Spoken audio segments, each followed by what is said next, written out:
Healthy Heart Day is designed with you in mind. For the past 22 years, Dr. Shekhar Pandey has assembled a team of experts to share tips and tools to empower you to live your best life. This year's theme is getting to the heart of obesity. When we think about obesity, people always, look at the external. What does somebody look like? What's their jacket size, shirt size, dress size?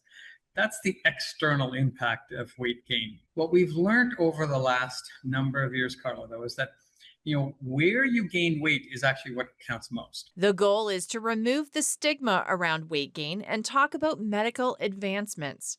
It's about what's happening to your internal organs.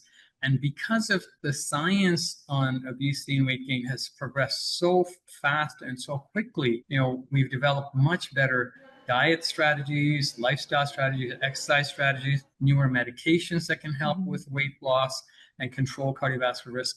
There are surgical procedures. There's so much advancement that's happened.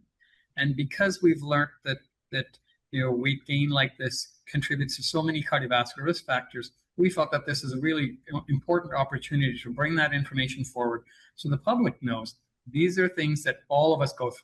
Weight gain is natural. As we age, our metabolism slows down. And as a result, these cardiovascular risks go up. This event is focused on providing strategies you can easily implement. And we want people to have reliable sources of information, but actionable sources that they can take that information and do something about it so they have practical strategies to move forward. Healthy Heart Day will air this Saturday at 9 a.m. on Rogers TV. In Cambridge, Carla Fitzsimmons, Rogers TV Community News.